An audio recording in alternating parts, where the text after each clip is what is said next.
जय श्री कृष्ण दोस्तों, स्वागत है आप सभी का वैदिक पुराण कथाओं के ज्ञान सागर में। मैं हूँ राम और मैं हूँ नेहा। हम लेकर आते हैं आपके लिए भारत की प्राचीनतम धरोहर, वेदों और पुराणों से जुड़ी अनसुनी, प्रेरणादायक और ज्ञानवर्धक कथाएं। हर बार की तरह आज भी हम एक विशेष स्रोत पर ध्यान केंद्रित करेंगे। आज की चर्चा ब्रह्म पुराण के अध्याय 10 पर आधारित है, जिसमें बताया गया है जम्बूद्वीप तथा उसके विभिन्न वर्षों सहित भारतवर्ष का वर्णन। बिल्कुल, और इस बार हम पृथ्वी और उसके खंडों के वर्णन पर ही फोकस करेंगे, है ना? और देखेंगे कि ये वर्णन कैसे गहरा संदेश देता है। हाँ, सही कहा। साथ ही हमने आज का ये विवरण उन लोगों को ध्यान में रखकर तैयार किया है जो शायद अभी-अभी पुराणों की दुनिया में कदम रख रहे हैं। कोशिश है कि ये विषय सरल और रोचक लगे। तो चलिए फिर शुरू करते हैं आज की ये पौराणिक चर्चा। इसमें मिलेगा एक अनोखा भौगोलिक नजरिया और जीवन के मूल्य। तो ये वर्णन शुरू होता है जब कुछ मुनि भूमंडल मतलब पृथ्वी के बारे में विस्तार से जानना चाहते हैं। अच्छा? तो ब्रह्म पुराण कहता है कि पृथ्वी पर 7 मुख्य द्वीप हैं: जम्बू, प्लक्ष, शाल्मली, कुश, क्रौंच, शाक और पुष्कर। 7 द्वीप? जी हाँ, और ये 7 द्वीप अपने अपने अलग तरह के समुद्रों से घिरे हैं। जैसे जम्बू द्वीप के चारों ओर खारे पानी का समुद्र है, फिर आगे इक्षुरस यानी गन्ने के रस का, फिर सुरा, घी, दधी, दूध और मीठे पानी के समुद्र हैं। अरे वाह, अलग अलग तरह के समुद्र, दिलचस्प है। और जम्बू द्वीप इन सब के केंद्र में है। हाँ बिल्कुल, जम्बू द्वीप एकदम बीच में है और जैसा बताया ये लवण समुद्र यानी खारे पानी के सागर से घिरा हुआ है। और इसी जम्बू द्वीप की बनावट बहुत खास है। हाँ, मैंने सुना है मेरू पर्वत के बारे में। वो यही है? बिल्कुल, जम्बू द्वीप के ठीक मध्य में है सोने का बना हुआ मेरू पर्वत, मतलब स्वर्णमय। स्वर्णमय? हाँ, इसकी ऊंचाई 84,000 योजन बताई गई है। और ये सिर्फ ऊपर ही नहीं, पृथ्वी के नीचे भी 16,000 योजन तक फैला हुआ है। बाप रे, 84,000 योजन ऊंचा! और योजन मतलब ये काफी बड़ा पैमाना हुआ ना? हाँ, योजन दूरी की एक प्राचीन वैदिक इकाई है। काफी लंबी दूरी होती है। तो मेरू पर्वत बहुत विशाल है। इसे पृथ्वी रूपी कमल की कर्णिका यानी बीज का हिस्सा माना गया है। कमल की कर्णिका, क्या सुंदर उपमा है। और इसके आसपास? हाँ, मेरू के चारों तरफ भी पर्वत श्रृंखलाएं हैं। इसके दक्षिण में 3 मुख्य पर्वत हैं: हिमवान, हेमकूट और निषद। हिमवान मतलब हिमालय, संभवतः उसी क्षेत्र से संबंधित। और उत्तर की तरफ? नील, श्वेत और श्रृंगवान नाम के पर्वत हैं। ये पर्वत श्रृंखलाएं जम्बूद्वीप को अलग अलग हिस्सों में मतलब क्षेत्रों में बांटती हैं। अच्छा, और इन्हीं क्षेत्रों को वर्ष कहते हैं, सही? एकदम सही। इन पर्वतों के बीच के इलाकों को वर्ष कहा गया है। तो मेरू के दक्षिण में 3 वर्ष हैं: भारतवर्ष, किमपुरुष वर्ष और हरिवर्ष। भारतवर्ष तो अपना हुआ। हाँ, और उत्तर में? उत्तर में भी 3 हैं: रम्यक वर्ष, हिरण्यमय वर्ष और उत्तर कुरु वर्ष। और इन सबके बीच में मतलब मेरू के ठीक चारों ओर का जो इलाका है वो है इलावृत वर्ष। इलावृत वर्ष ये केंद्र में हुआ। फिर इसमें क्या खास है? इलावृत के चारों कोनों पर 4 विशाल पर्वत हैं। पूर्व में मंदराचल, दक्षिण में गंधमादन, पश्चिम में विपुल और उत्तर में सुपार्श्व। और इन पर्वतों पर बहुत ऊंचे ऊंचे विशाल वृक्ष हैं, जैसे ध्वजाएं लहरा रही हों। कदम्ब, जम्बू, पीपल और वट वृक्ष। जम्बू वृक्ष, क्या इसी से जम्बूद्वीप का नाम? हाँ बिल्कुल, इसी जम्बू वृक्ष के नाम पर इस पूरे द्वीप का नाम जम्बू द्वीप पड़ा है।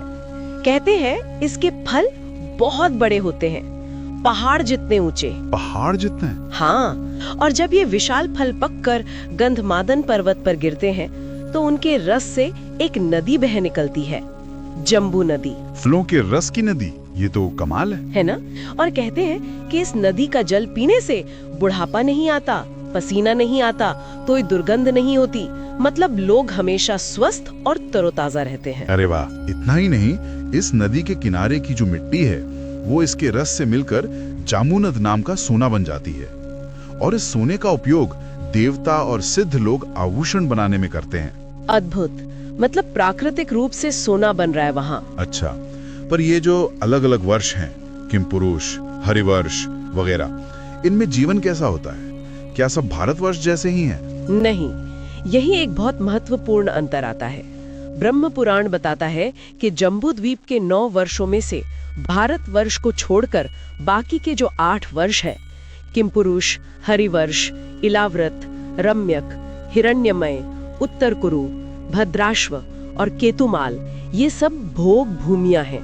भोग भूमि, इसका क्या मतलब हुआ? भोग भूमि मतलब ऐसी जगह जहाँ लोगों को कोई दुख, तकलीफ, बीमारी, बुढ़ापा, भूख प्यास, चिंता ऐसा कुछ नहीं सताता। मतलब सिर्फ सुख ही सुख? हाँ, एक तरह से।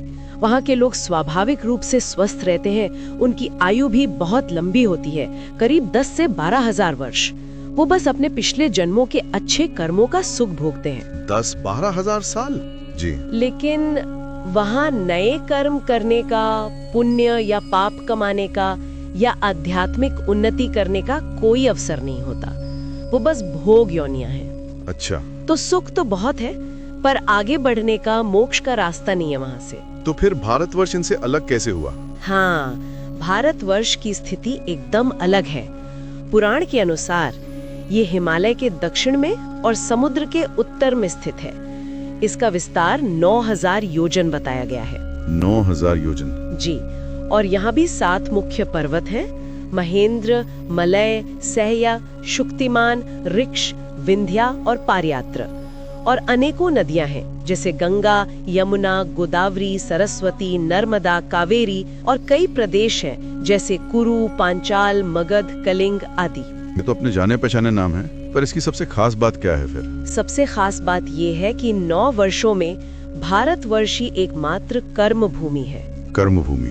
हाँ, मतलब सिर्फ यहीं पर इंसान अपने कर्मों के अनुसार फल पाता है। अच्छे कर्मों से स्वर्ग या मोक्ष मिल सकता है, बुरे कर्मों से नरक या दूसरी योनियां। यहीं पुण्य कमाया जा सकता है, यहीं पाप लगता है। यहीं तपस्या, यज्ञ, दान का महत्व है। तो कर्म का सिद्धांत मतलब ये अच्छा बुरा फल, ये सब सिर्फ भारतवर्ष में ही लागू होता है? पुराणों के अनुसार तो ऐसा ही है। बाकी 8 वर्षों में कर्म संचय नहीं होता, सिर्फ भोग होता है। इसीलिए भारतवर्ष इतना महत्वपूर्ण है। यहीं चारों युग, सतयुग, त्रेता, द्वापर, कलयुग होते हैं। यहीं लोग यज्ञों द्वारा भगवान विष्णु की आराधना करते हैं। इसका महत्व इतना ज्यादा है कि देवता भी स्वर्ग में गीत गाते हैं। वो कहते हैं कि वो लोग धन्य हैं, उनसे भी ज्यादा भाग्यशाली हैं जो भारत भूमि में जन्म लेते हैं। देवता भी ऐसा मानते हैं? हाँ, क्योंकि भारत में जन्म लेकर मनुष्य निष्काम भाव से कर्म करके भगवान विष्णु की भक्ति करके सीधा मोक्ष पा सकता है। ये अवसर देवताओं को भी स्वर्ग में उपलब्ध नहीं है। उन्हें भी पुण्य क्षीण होने पर फिर जन्म लेना पड़ता है। अरे वाह! इसीलिए कहते हैं कि मनुष्य जन्म, और वो भी भारतवर्ष में जन्म मिलना, ये बहुत ही दुर्लभ है और बड़े पुण्यों का फल है। इसे जम्बूद्वीपा सर्वश्रेष्ठ वर्ष माना गया है। ये तो वाकई भारतवर्ष को बहुत खास बनाता है। कर्म करने का अवसर, ये सबसे बड़ी बात है। बिल्कुल। तो ये था जम्बूद्वीप और उसके वर्षों का, खासकर भारतवर्ष का एक संक्षिप्त परिचय, जैसा ब्रह्म पुराण में दिया गया है। और ये पूरा जम्बूद्वीप कितना बड़ा है? पुराण के अनुसार इसका विस्तार 1 लाख योजन है। और ये इतने ही विस्तार वाले, यानी 1 लाख योजन चौड़े, खारे पानी के समुद्र से चारों ओर से घिरा हुआ है।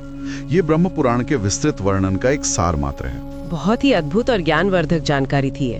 हाँ, ये वर्णन हमें अपने स्थान और अपने कर्मों के महत्व को समझने में मदद करता है। आशा करती हूँ कि हमारे सुनने वालों को यह चर्चा पसंद आई होगी। हाँ, अगर आपको ये विवरण अच्छा लगा तो इसे लाइक करें, शेयर करें और अपने विचार कमेंट्स में बताएं। और हाँ, हमारे चैनल को सब्सक्राइब करना ना भूलें। आपके सुझावों से हमें प्रेरणा मिलती है ताकि हम ऐसी ही और भी रोचक और ज्ञानवर्धक बातें आपके लिए ला सकें। अगली बार हम फिर मिलेंगे एक और पौराणिक कथा या विवरण के साथ। तब तक अपने आसपास की हर चीज को, हर कहानी को समझने का प्रयास करते रहें, क्योंकि हर कहानी हमें कुछ न कुछ सिखाती है। और सुनते रहिए वैदिक पुराण। फिर मिलेंगे दोस्तों, धन्यवाद।